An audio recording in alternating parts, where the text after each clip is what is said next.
Hello and welcome to Social Media Business, the podcast about social media and business. This is a live Thursday session we run at 10 o'clock Sydney time every Thursday, which has me and Dave Early and occasionally somebody in the hot seat, and we do a live Q&A through the Google Hangouts Q&A area. In fact, we're also taking some questions today from Facebook. So, hi Dave, how are you? Good, thanks Laurel, how are you? I'm perfectly lovely. I'm a little tired, a little grumpy, but other than that, I'm lovely. Good to have you back. It is good to be back from Bali. So for those of you that don't know, I've spent the last week in Bali and I flew overnight and got in at 6:30 this morning and then came straight to the office to set up for the podcast. So I had about 3 hours sleep, feeling a little less glamorous than usual. But Dave, you're looking glam there. I like to dress up for this. As do we all. We were going to be joined by Vanessa today, who wanted to talk about augmented reality, alternate reality, Oculus Rift, and Sony and Google Glass and that sort of thing. But she's come down with the dreaded lurgy. So you're going to be stuck with me and Dave instead, and what we're going to do is work through some of the questions that people have been asking. Last week's session had some hangovers, also stuff that's being asked on Facebook. And if you have any questions, feel free to add them in the Q&A section as well. Dave, just before we start, you've got an announcement to make, I think. I do. So I haven't really announced it widely, told a few people, but that makes it for pretty much everyone hearing it here first. I have been working at the Courier Mail for the last 2 years, and I've been an engagement editor most recently in digital, and I'm leaving the Courier Mail in, well, actually 3 weeks tomorrow now, and I'm moving over to The Guardian. The Guardian. The Guardian Australia, yes. So that's. What are you going to be doing there, Dave? Deputy Audience Development Editor person. Is that like an online community manager? It will include bits of that, but it's a bit of social, it's a bit of site, but it's also analytics. So analyzing audience, maximizing audience engagement and and community. So a bit of community management, a bit of social, and then also analyzing audience data. That analytics is a huge part of what I do as a social media and online community manager, so I don't see it as something separate. You don't see what? I don't see it as something separate. I don't see it as like community management, social, and analytics as being kind of 3 separate things, really. Okay. What do you think? Well, no, they shouldn't be, but you can have people in social roles who have no access to or vision of the analytics. So, and particularly. How can they do their job if they don't know the impact of what's happening in the community? You know what I'm saying, right? I know what you're saying. I know exactly what you're saying. But it depends on whether they have a role that looks at all of that simultaneously, or there's somebody else overseeing and helping with the analysis of that to feedback how other people can do their stuff better to engage.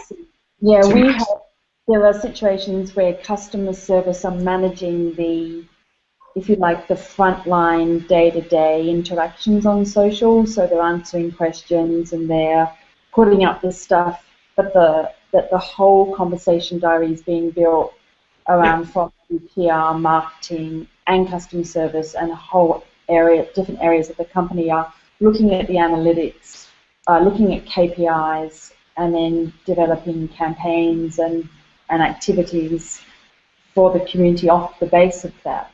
So yes, I understand what you're saying. I guess the frontline person sometimes is colouring by numbers. Yeah. You know. So there's people. I mean, and there's apart from the hard site analytics necessarily, people, depending on the organisation and what tools they're using, you can without diving into the full analytics suite, still get an idea of, if not how people are traveling when they hit the site, you can still, at a very general level, see how many people are responding to things. I know what you mean. And I know I've seen a few community managers lately who boast that they don't need analytics. They know their communities so well that it's almost intuitive for them. And I don't know. I think if that's true, you do get to know your community so well that you kind of can sense ahead of time where this is going to take off or how to phrase things so that they get engaged with it. But to my mind, if you don't measure it, no point in doing it. It's like, we talked about this last week. There was a quote about creating a grenade and lobbing it over the wall into a schoolyard and then walking away without knowing what the impact was. And I think if you don't get some kind of measurement, then that you're at risk of doing that. Even if it's as basic as 20 people unliked your Facebook page because of this one post, should learn from that at least. Yes, and then there are bigger picture numbers. Which actually, let's go into one of the questions that was asked on Facebook. In fact, a few people asked the same question in different ways. We have Warren Duff said, how to measure return on investment accurately to include contribution to acquisition, retention, and NPS. And for the life of me, I can't figure out what NPS is. And then, what's NPS? Is it? I didn't catch it. What was the context just of the? Is it not for profit sector possibly? Or is it something else? No, acquisition, retention, and NPS. Oh, I should have asked before I put this up. We'll ask him later on, and then we'll put it up in the comments area of this podcast. And it was also mirrored by Alistair Cameron, who asked, how do I measure ROI, return on investment? And, analytics is all part of this. And I think one of the problems for me with social is there's so many analytics. And I mean, you were just saying, Dave, that there's, basic analytics like the number of people who liked your status update or the number of people who shared this photo or who unliked your page. But then there are the big picture analytics that show you, ebb and flow and trends and can give you future directions and the big data analytics, I guess. Yep. What sort of analytics do you find exciting, Dave? Exciting? Oh. Do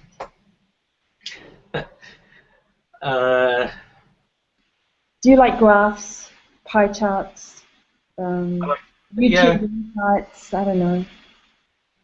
I like real-time analytics.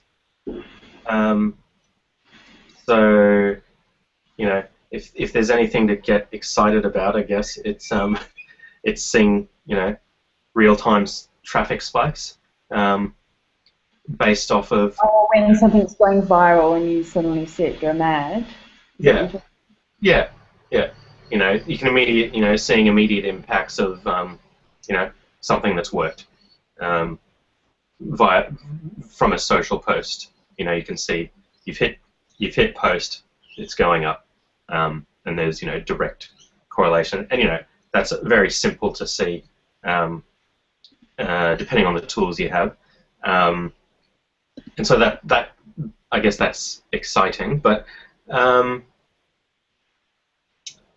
I guess in other tools, I don't know about exciting. The rest of it, it's just a bit of a endorphin rush when you just on the real-time analytics. I mean, this is absolutely where it's going. And if you ever get a chance, head to the NAB's Customer Service Social Media Center. Have you heard about that? I've heard about them. I've been there. Yeah, they've got a big wall that shows all the social media stuff that's going on, and they see negative sentiment, semantic. They've got semantic engines and stuff like that doing analysis. They see negative sentiment just flow red around the wall. So, for instance, they asked small businesses to fill in a form. It was a new form. It went out, and suddenly the whole wall's red around them.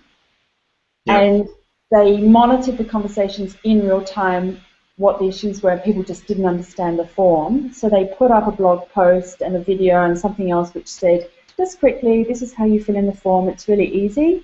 And then whoosh, it all went green again as people were saying, thank you, that's great, that's what I needed to know. So, I mean, I don't know how that applies to media, but for business, that's got to be an amazing instantaneous turnaround. Everybody wants customer service in the next 30 seconds. They don't want to wait till tomorrow or next week. So that's exciting. Yeah. There's certainly customer service sides of media organizations that can benefit from that sort of thing as well. Well, you'd see breaking stories going viral, wouldn't you? I mean, we do without analytics. So you'd see the viral stories breaking. So as the community responds to what politicians say or to earthquakes or something, in news, you'd see that take up quite quickly, wouldn't you? Yeah. And then on the business side, you've got,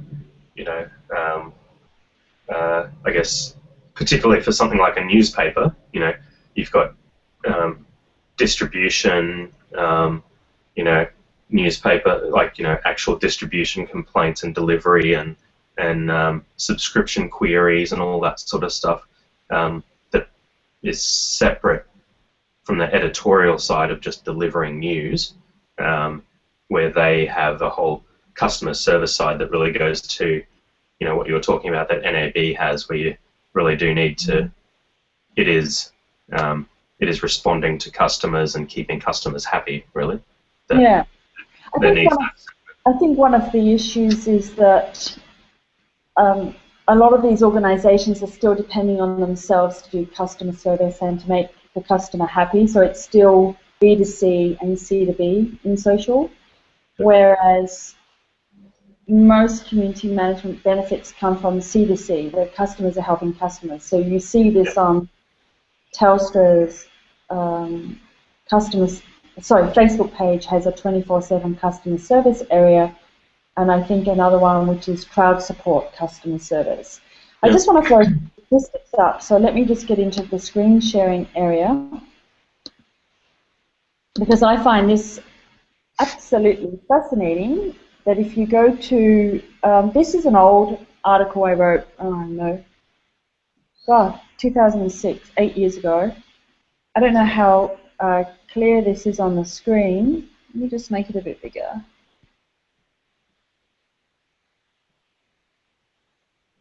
Can you see that, Dave? Yep.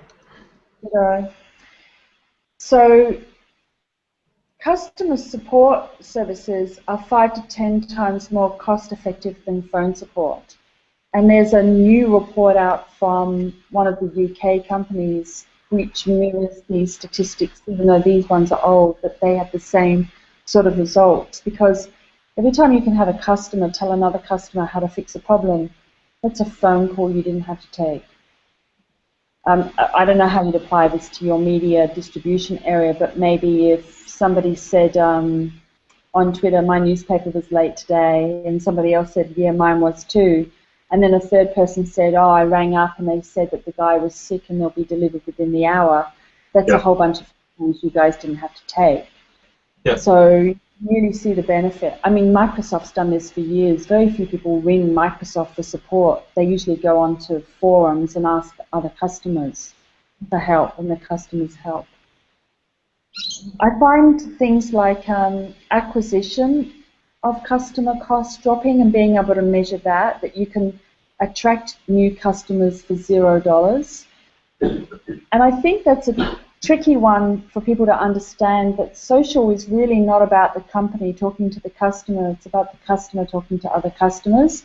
So, you know, the minute I say I just bought a great book on, I don't know, social media marketing from Amazon and put a link up, and 10 other people buy that book, then that's 10 customers at $0 advertising dollars, at $0, you know, there's no acquisition cost there for those new customers. There was a cost of $10 to $400 to get me to buy the book, but then I did all the selling, the C2C sector, you know, the customer-to-customer sector, drives up the acquisition of that customer. Do you see that playing out in media at all, Dave? Like, do you think sharing Courier Mail articles get you more subscriptions than if they weren't sharing them? Oh, absolutely. And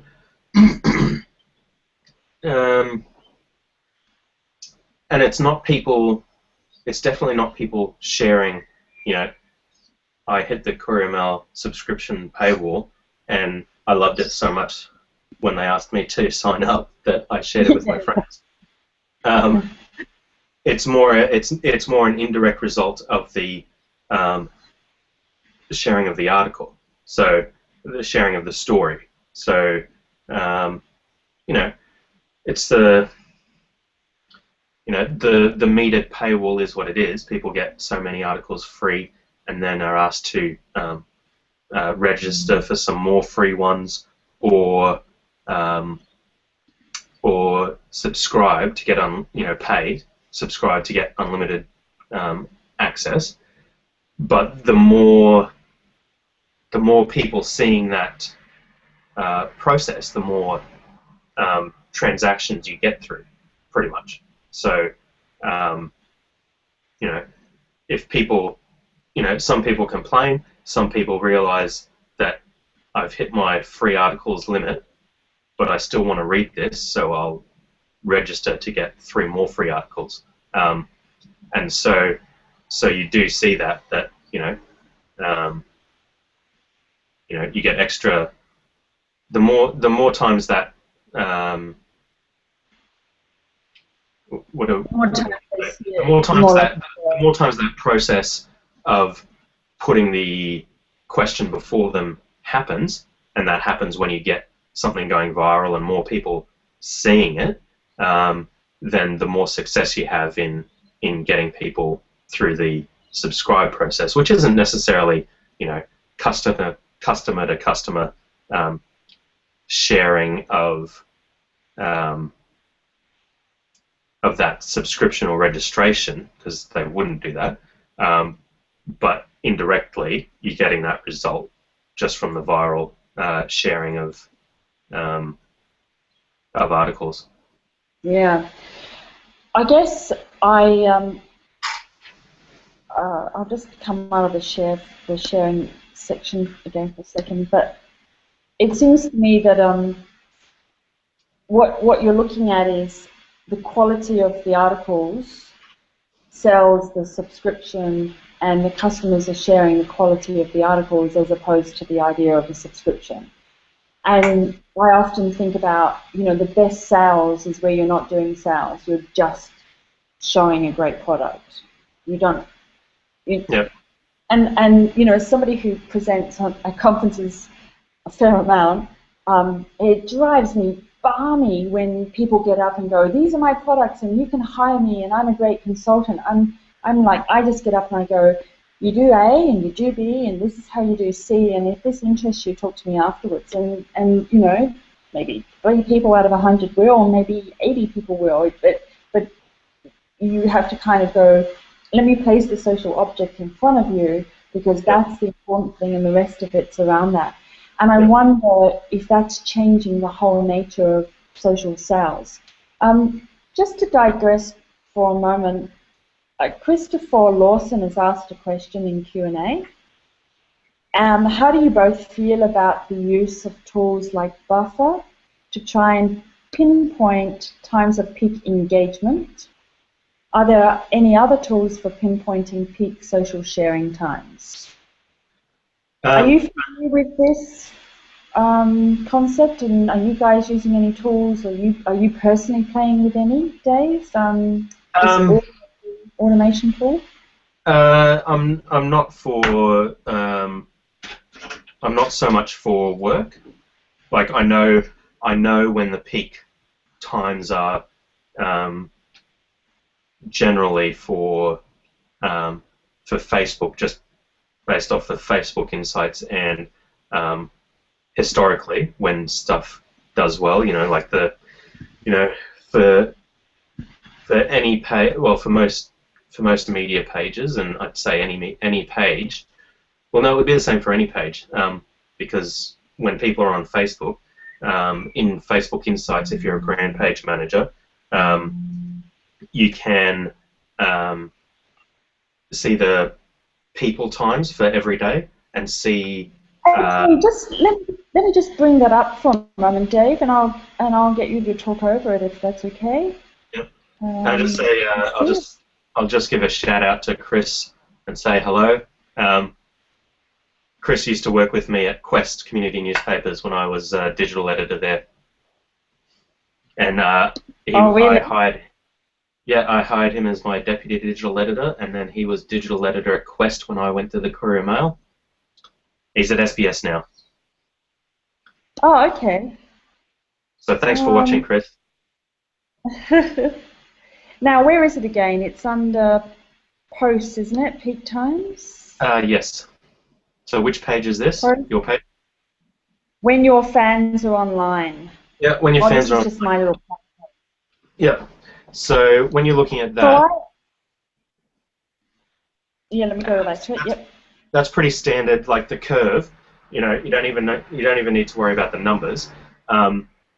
The curve is pretty much the same for all pages, with the peak generally at that 8:30 to 9:30. Somewhere between 8 and. It's not. Sorry, what's that? It's not the same for all pages. It's very similar. I think it depends on what your product is. For instance, we work with film pages, and the peak is Friday afternoons about 4 o'clock. Okay. Because that's the time people are talking about films. Yeah. Okay. And I would imagine sport is probably the same. And some parent pages have peaks at 3 o'clock in the morning, which is really bizarre. But remember, this isn't the time that people are on your page. This is the time that people who like your page are just active on Facebook. So that's why it's generally quite similar across that curve. So that curve is, quite similar to, say, the Courier Mail curve in terms of pick up in the morning, peak 9, 10 a.m., travel along fairly steadily, start picking up a little bit more in the afternoon, and then the most people who like the page are active on Facebook, most of them between 8:30 and 9:30, 8 to 10 p.m. sort of. Right. And that's the whole. Well, that's interesting. That's something We that we were definitely talking, get. basically what we were talking about the other week with second screen and social TV and that sort of thing. So that's where that comes in quite strongly with Facebook, is that people are at that time also watching TV, but they are also on their phone or other device Yeah. scrolling through Facebook. With our social sharing times, we look at either the native applications, because Twitter gives you an analytics natively and Facebook gives you an analytics natively as well. Do you use any third-party non-native tools to look at peak sharing times? I mean, I By the have. way, have you used Buffer? He's talking about Buffer. Chris is talking Yeah. about So Buffer. I often don't use Buffer's automated suggestion times, just because I've set up my own custom sort of times, but I don't use Buffer that often. If I do, I'm usually just sharing now, not buffering for a certain time later, because I don't use it often enough to, fill up a queue. But I have looked at their suggestions before, and I would take them on board, but it might not for a news organization anyway. It might not be as frequent as we'd probably want to post. So Buffer might be suggesting 2 times a day a peak post times, but we're going to be posting much more often than that. Putting news stories. I found the same thing as well. Just for those of you that don't know what Buffer does, Buffer's a plugin, and if you find an interesting article online, you press the button in your toolbar and say buffer this, and Buffer will choose the optimum time for posting, which is cool if you're one of those people that likes to sit down and spend 20 minutes in the morning and find a whole lot of articles, and basically what it does is bookmarks them all, but instead of dumping them on your community all in one go, so they get flooded in the morning and then nothing all day, it will buffer them and send them out during the day at optimum times. Chris, you asked for another tool. Hootsuite does this as well in the paid-for version. Oh, is it only paid? I think so, and I apologise, Hootsuite, if I'm wrong, but I'm pretty sure it's a paid-for version. I'm not sure how intelligent these engines are. Do they analyse keywords, optimum times online? If I'm posting up something about politics, is Buffer and Hootsuite smart enough to know that in Australia, Monday night when Q&A is on, that's a prominent time to be posting something about politics, and is it therefore buffering anything? Really doing the semantic analysis, recognising the article I want to buffer is a political one, and then posting it up on Monday night. I don't think it's yet. I'm not sure. What do you think? No, those ones definitely aren't. They're just trying to take basically a wide cross-section of data about your audience, whether it's on Twitter or Facebook, and take data like that Facebook Insights graph, or on Twitter, analyze your followers, and just go for when the most of them are online, when the most of them seem active most of the time. So it's definitely not semantic. Those ones, at least. There's another one that I know the Wall Street Journal uses and others use, is Social Flow, and that actually is supposed to be quite a bit smarter in the way it does it, and it basically, I think it works kind of like Buffer or other things where you can queue stories up, and it can,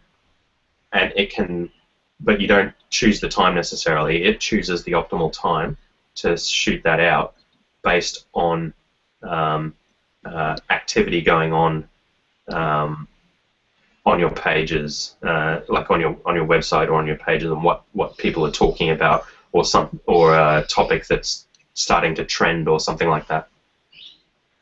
I think BuzzFeed has one as well, but again, it's real-time analytics. One of the things in social is sometimes the right people, your so-called target demographic are online. So if you're looking at women with newborn children, they're very likely to be online on Facebook at 3 o'clock in the morning. If you're looking for, sports fanatics talking about sports fanatics, they could be online at different times, but you have to catch them in the mood for that topic. And that's something that I think a lot of organizations, we call it a conversation diary. We actually try to look at what do people do, what does this target demographic do first thing in the morning? Are they taking the kids to school? Are they going to work? Are they, going to college? What are they doing? And then what are they doing around lunchtime and early afternoon? And trying to get in anthropology, it's kind of the rites and the rituals of that tribe. What are they, like you think about what do you do, Dave? What's your week like? Do you play sports on the weekend? Do you take the kids to ballet on Wednesday night? What does your life look like? And it's a form of, I guess, big data marketing that we've never had those kind of analytics before. We didn't know minute by minute what the top topics were at a particular time. So I think there's some really interesting things that are going to come out of that. Have you noticed that any particular articles take off on particular days of the week, particular hours of the day? Let me guess, sports. When do sports articles come out? Sports articles hardly ever take off. Really? Unfortunately. Maybe it's just it's just our audience is not necessarily geared towards sport necessarily, but if there's something particularly. I've got a question for you. This is something I actually suspect. I don't think the Australian public is as sports mad as they are forever being promoted as. It's marketing people put on this hat which says we have to get a sports MC in for this conference, or we have to get a speaker from the footy to come in and talk.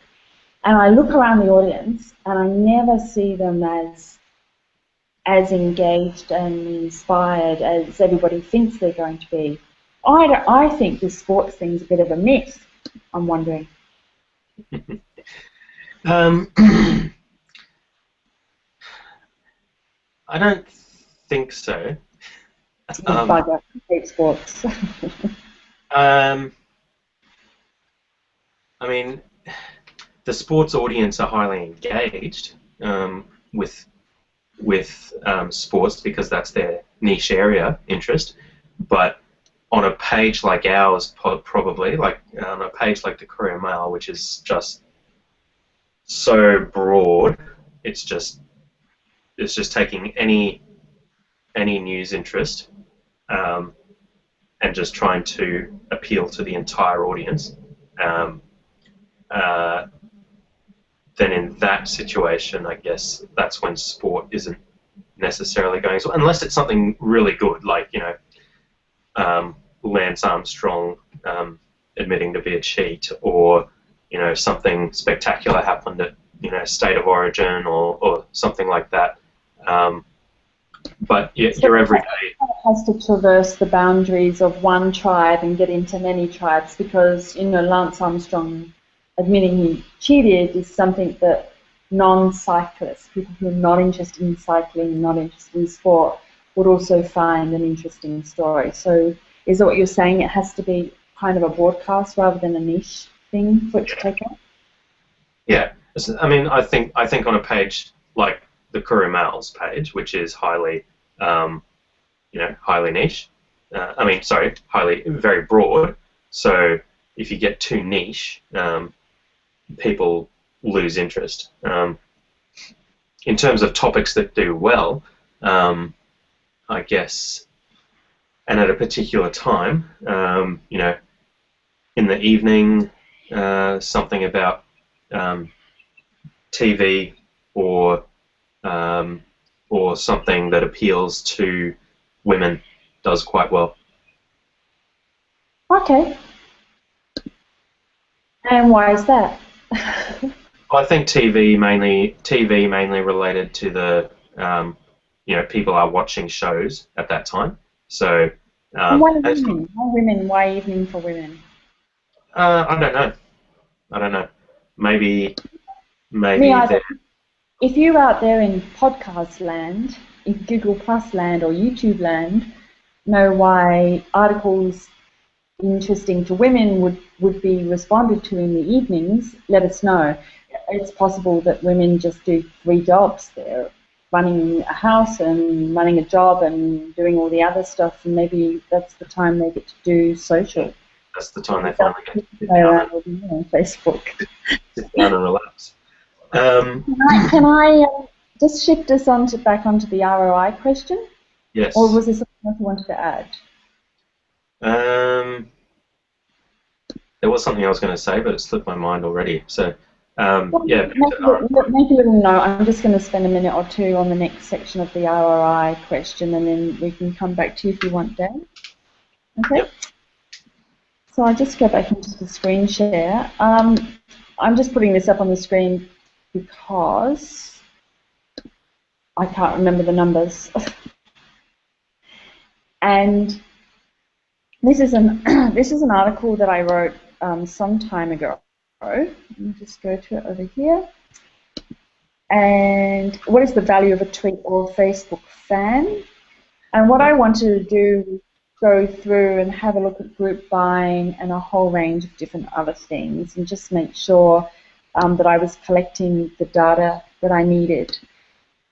And I found some interesting articles. So one was that Chompon, which is like Streets, Living Social, it's a group buying site. They said that if somebody bought the ticket and then shared on Facebook that they'd bought the ticket, it was worth an additional $14 in sales for them. So if I buy Zumba tickets or, half-price Zumba tickets or something, then the site gets another $14.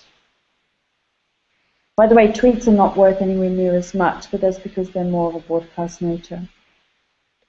Excuse me. Eventbrite, which is a social conference company, said that they get $2.52 worth of sales of tickets every time somebody buys a ticket through their site and then shares it on Facebook. Wow, I'm going to this great accountancy conference, or woohoo, I'm going to Media 140, or yay, I'm going to Lowell's social media course. Then it's worth an additional $2.52 for whatever that conference or event was. Eventbrite has a lot of free stuff. I mean, if your tickets are free, then they don't take anything. But if you're charging money, they take a clip of the sale. And also, I'll just scoot down to that one, this Chompon. Just to give you a not-for-profit one, said that on average 6 likes are needed for 1 donation. And then if they do get the donation, if they do get the 6 likes, it's worth around £5 or $8 Australian to them. That's on an average of a £32 donation. So if I donate money to Just Giving and then I share the fact that I've just donated money, 6 likes of that will then bring in additional money. These are by the way, there's a lot more on here as well. There's a Team Sports Directory, Power Reviews, which is if a product is reviewed and it gets engagement for that review, then it sells X number more of the products. So there's some really interesting conversions and values here.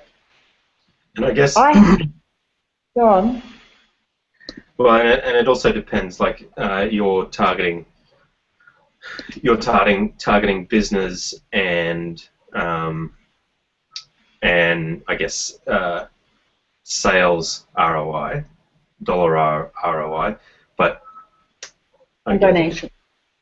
Yeah, it can also be important for people to distinguish where they want their ROI, whether it's in social leading to sales or it's social leading to engagement and brand recognition and brand loyalty, and which is why that other what was the other one we had up here, which said what was it? Well, there's 2 points right there: brand loyalty and propensity to recommend. Yeah. And And affinity. if you look at the original one, this is what I call soft ROI. So you want loyalty ROI, Yeah. you know, how often they visit you and talk to you and that sort of stand. Brand recall is 4 times higher through social than through search engine marketing. And frankly, that makes sense to me because if your mum tells you on Facebook to go buy something or the other, Yeah. you're going to remember it more than seeing an ad on Google AdSense or something. You know, it's your mum, and it comes with a whole lot of baggage, and you're just going to remember it better. So 4 times, and also if your best friend tells you to go see a movie or whatever, you'll remember it more because it's textually. You know, social is about context. Yeah. And then we talked about the acquisition of the customer and customer support costs dropping, and you could talk about recruitment costs. So there's a whole lot of soft ROIs.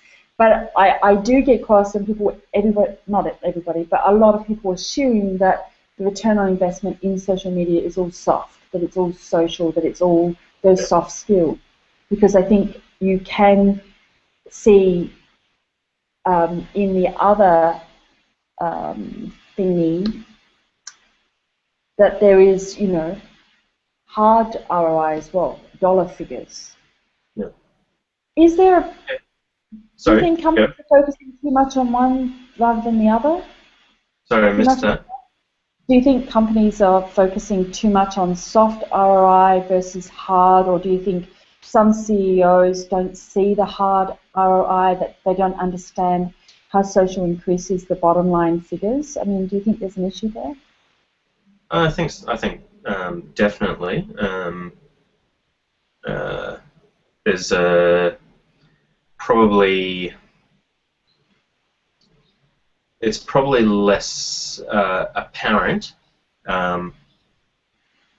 for people to show those figures and prove those figures, so you don't necessarily see it as often.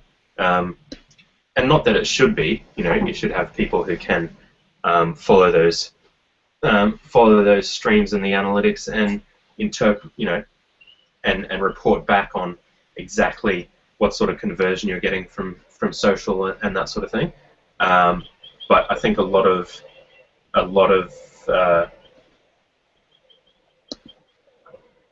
people either find it hard to follow that social ROI, especially if they're in small business, because, you know, if you're managing the analytics and the social and everything yourself, then actually tracking that down does, I think, take a little bit of specialty skills to report that accurately and in a way that's, you know, makes sense to people.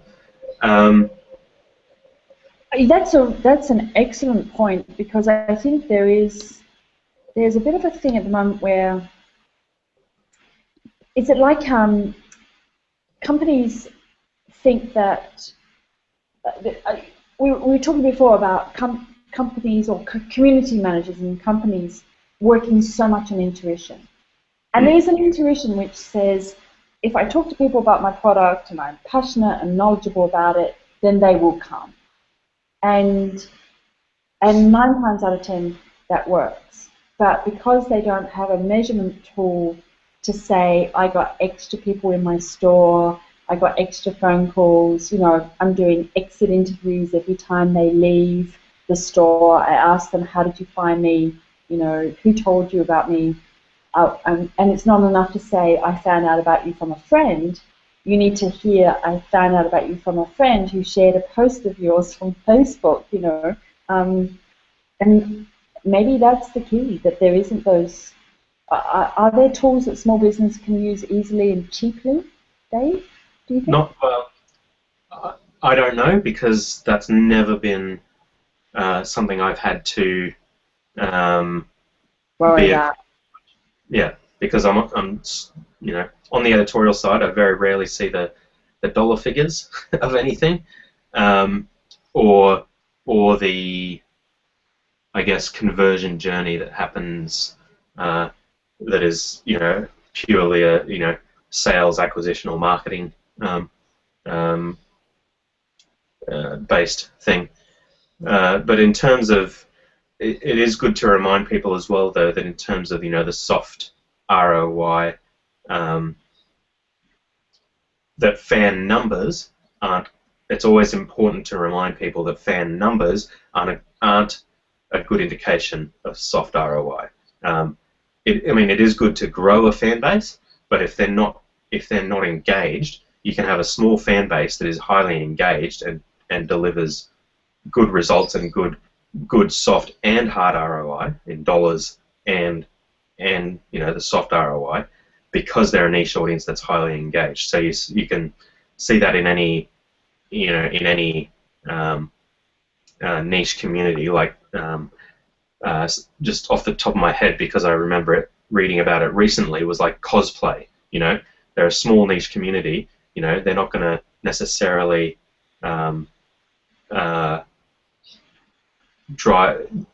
make a huge Facebook audience for a niche site.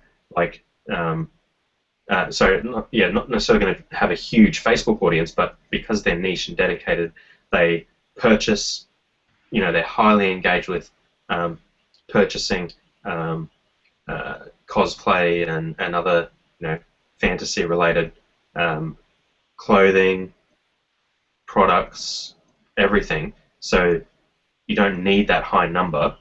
The high fan number doesn't necessarily relate to engagement, and that's completely true of media as well as large media as well as small niche pages. So, for example, the Courier Mail, 6 months ago we had 35,000 Facebook fans, and that was half or a third of what something like News.com had at the time, but comparatively to other media brands across the country, we were one of the most highly engaged on soft ROI, looking at Facebook, public Facebook metrics like people talking about this, and stuff like that, and straight engagements of comments like shares. Just to clarify, maybe for people who haven't thought about the analytics this way, I explain fans on your Facebook page, which is the number of likes, or the number of followers on Twitter, or the number of people following you on Google+, as if they're subscribers to an e-newsletter. So they subscribe to you and they say, I want your information coming through. But they choose their news feeds on timelines on Twitter and Facebook rather than opening it up on an inbox.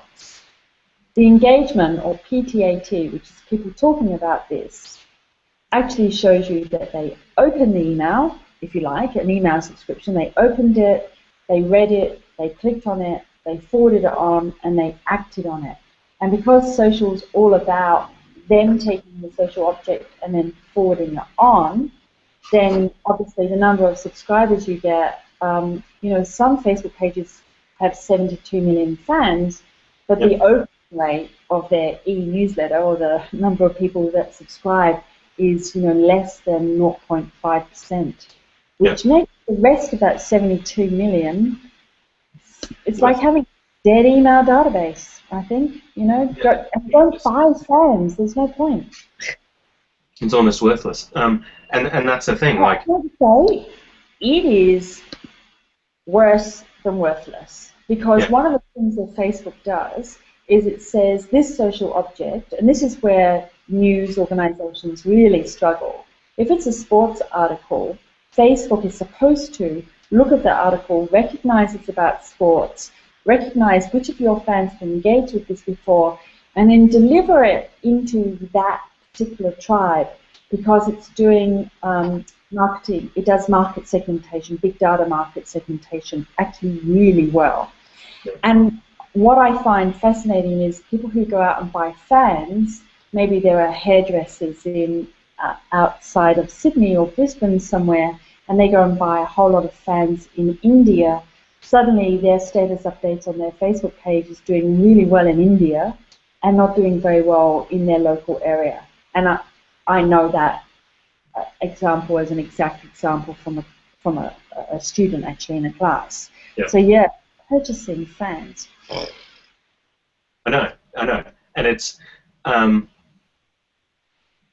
So yeah, it's incredible to look at, from a small fan base 6 months ago. Courier Mail was doing much better than most of the other media pages in Australia. Now we have 6 times that, so I think we're at 180,000 now or something. That's all organic growth. So that's not paid growth, and the engagement has stayed or increased. So what we've gained from that is now hard ROI, because incredible traffic, social referral traffic growth, because we've grown a fan base and kept the entire fan base, well, not the entire fan base, but a large proportion of it engaged. So if you look at the Courier Mail, and for anyone who doesn't know, people talking about this is a public number on any brand Facebook page. You can see it. So you can compare any brand to another brand.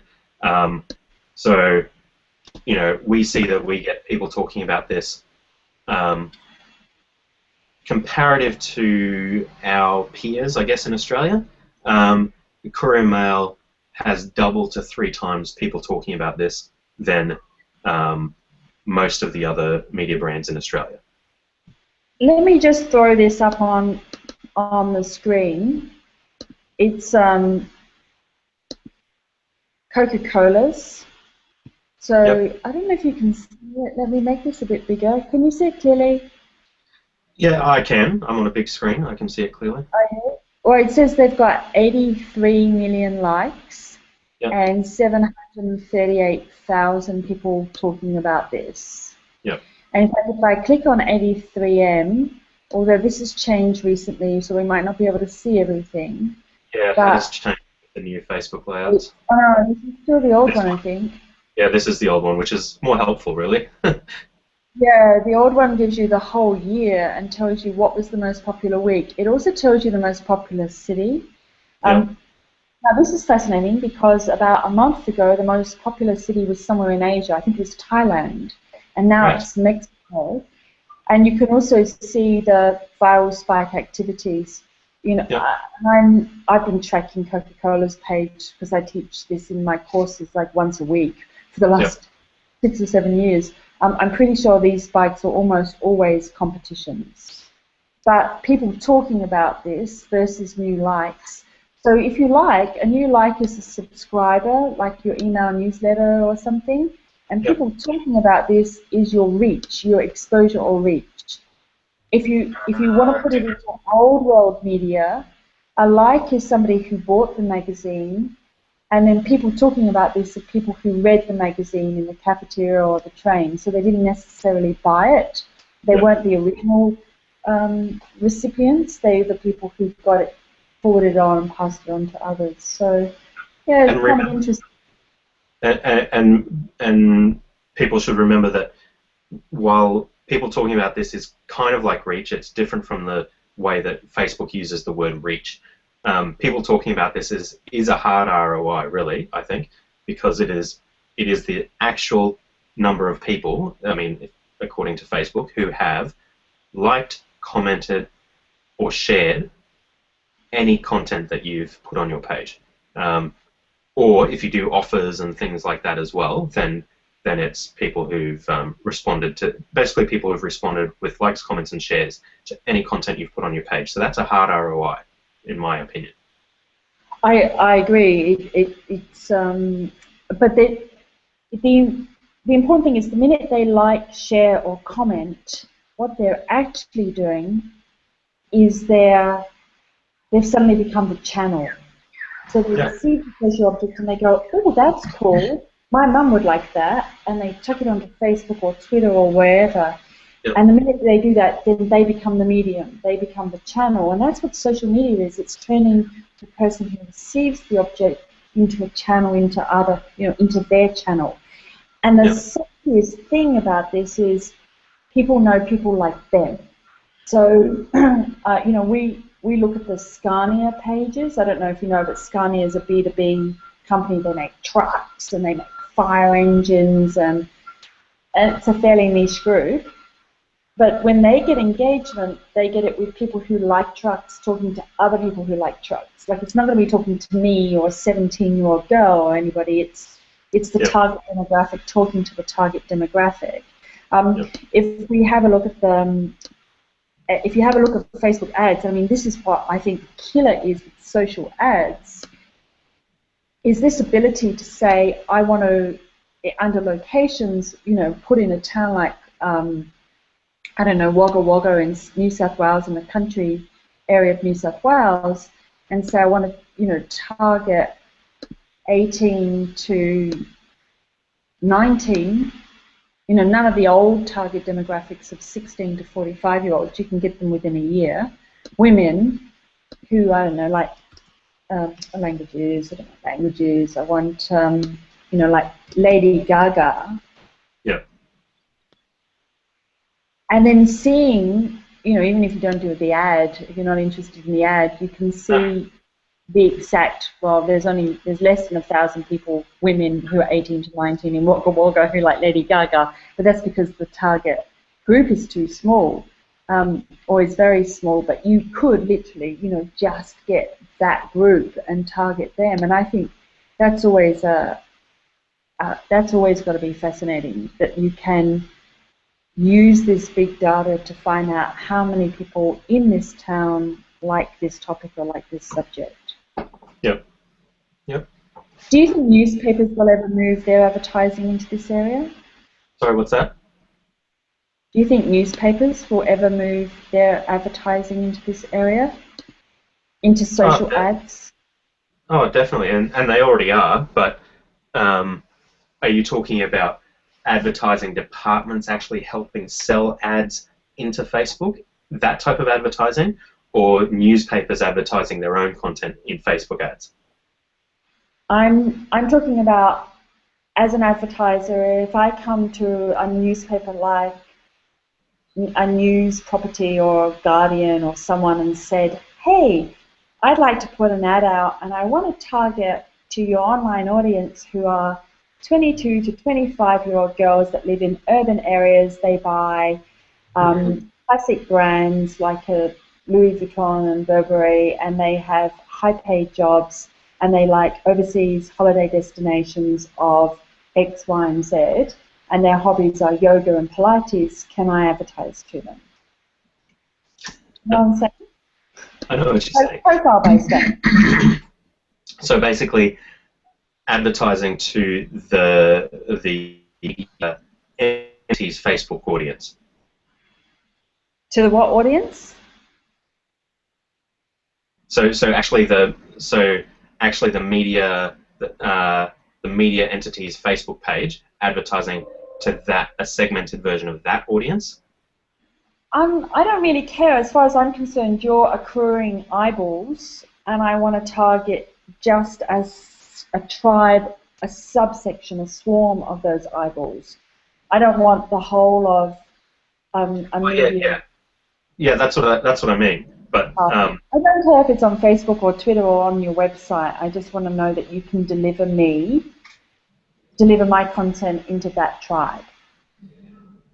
Yes, I understand what you're saying. Because I am an editorial person, I would not be comfortable with that, because you have potential to damage the brand. They haven't signed up to get ads necessarily. You buy a newspaper, you expect to see ads. You go on a website, you expect to see banner ads or some other form of advertising. I would highly protect the integrity of the audience, and I have before, where people have tried to talk me into posting ads on a Facebook page. Not Facebook. Let's pull it back and say I want to take out an ad on a website of a news, some sort of news website, magazine website. I don't care, an online one. It can be Woman Beauty or New Idea. It can be, Vogue, or it can be a car magazine or a sports magazine. And I say, I just want the ad I'm only going to pay for the ad if it appears to young guys, 18 to 22-year-olds. I don't want to pay for the ad if it goes to older people. Yeah. And I think that this is one of the trickiest things with big data marketing, because if you don't collect the community and then you don't get their profile intelligence, it's why Google was so aggressive in getting people's real names and birth dates and everything.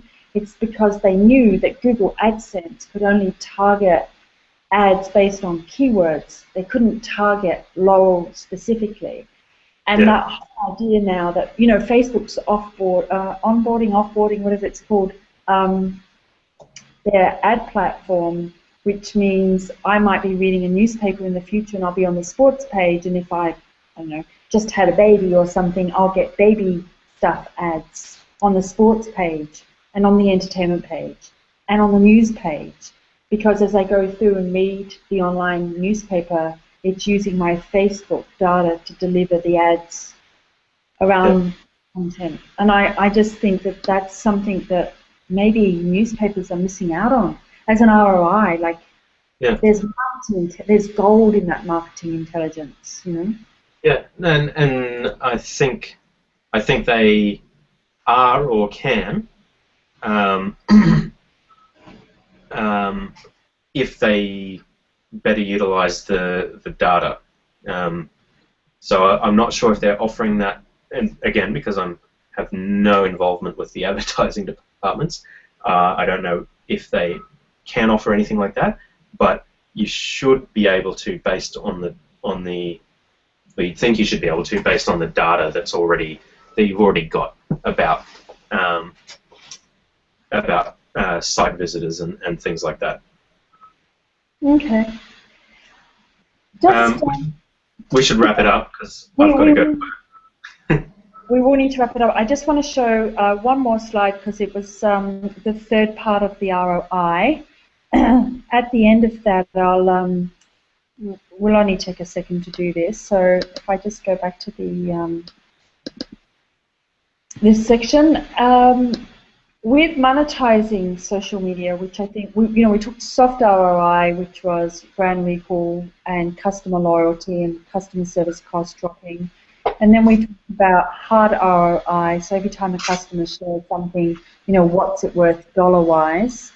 And I would say that if you have a look at the three different sort of revenue streams and then the mashups of them, if the customer pays through a paywall, which goes to Chris's second question, then they can pay as they go. They can pay a joining fee. They can pay, subscription. They can pay for extras, expansions. There's freemium subscription tiers, that sort of thing. If, however, you decide to collect the community for free, like Facebook does, they don't charge members to join. Then they often make money through that marketing intelligence and advertising and sponsorship and trial affiliate programs. So their commercial clients pay for access to the database or the channel. The really unexplored areas, just the last two very quickly. One is the C2C economy. So this is as Facebook introduces eBay-style products into their platform. They can take a clip of every sale, and this is something where they might end up being bigger than eBay, because then their customers are selling, their members are selling to their friends, and Facebook is providing the credit card and whatever services and taking a clip of that sale, and that's a very nice revenue earner. Thank you very much. And the last one is where the community host, like a Facebook or something, doesn't get any money at all, because all of the transaction is done through apps, through widgets.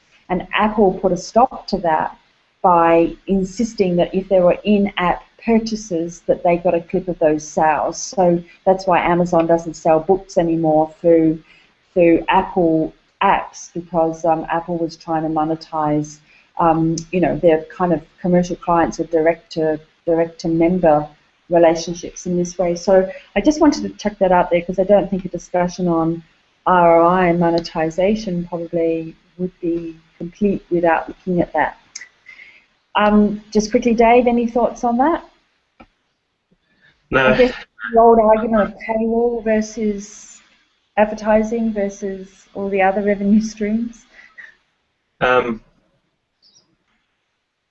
I mean, it needs to be some sort of innovation in online advertising if it's going to deliver more than banner advertising ever has, which isn't much. Which is why a lot of media have gone to hard or metered paywalls. And if it's changed the way we post on social in any way, it's probably to become more aggressive in getting our content in front of as many people as possible, because the only way they're going to convert is, the more people seeing our content and wanting to click on it more, the more people are going to hit that paywall and make that value proposition decision, really. And yeah, they'll either go for it or they won't. But if they don't reach that gate, they're not going to go through it. So yeah, you have to lead the horse to water before it will drink. And I guess the flip side of that is with companies, because their communication channels are marketing, not sales, in the sense of they want to get the information out there, not get people to pay to subscribe for information. Yeah. Then they've got a whole different level of ROIs and KPIs. So I guess from this, what we can take from it is you have to set your own KPIs, key performance indicators, what you want to achieve. I always say to people, just set anything, measure it, and figure out if it's where you want to go, and find the tools to measure it, and keep asking that question, what would help me? What would help me make better products? What would help me with my marketing? What would help me with more conversions? And find the tools, because they're there. The thing with social is you can measure it to the nth degree. You can measure how many people subscribe, how many people shared. You can measure sentiment, positive, negative, neutral. You can measure velocity, how fast it went through networks. You can measure marketing segments. Did you get it into the right networks, the people who might actually buy, rather than the people who like keep pictures of puppies or something like that. So yeah, they were great questions. Thanks to Alistair and Warren, and also to Chris. Thank you very much for those questions. And we're still obviously taking questions each week, so we can answer them. Any last words, Dave, before you run off and no. about your shift? Yeah, just got to run, catch the train, and start packing for Sydney. You got a lot of stuff to pack? Yeah, house. So. Wow. Have you got a house to live in Sydney? No, not yet. So a lot of work to do in the next 3 weeks. 3 weeks to pack up your house, move your family down to Sydney, find a new house, start a new job. Yep. And get a child in school. Okay, so because I'm completely self-absorbed, what are we going to do about these podcasts if you're busy doing this for the next 3 weeks? Oh, I can take an hour out to sit down. No, you won't. Your missus or your employer or someone's going to say, come on, Dave, you've only got a few days left. You can't go talking to Laurel for an hour and a bit. Oh, no, but I generally start at noon, so that doesn't impact work. Oh, good. All right, well, now that I'm back from Bali, the connection's going to be much better. And maybe we can talk about it next week, but you didn't get to talk about Eat, Pray, Tweet.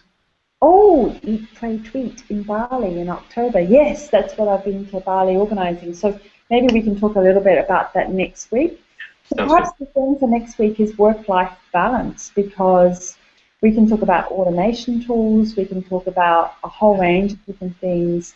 One of the biggest questions in my classes is how do I resource social media and how do I stop it from overtaking everything that I do? I have a normal job on top of social media. how do I make sure I've got some work-life balance and I'm not up till 3 in the morning dealing with some troll online. So shall we do that next week, Dave? Sounds good. Yeah, work-life balance, good eye. Okay, thanks, Dave, and thank you, everyone.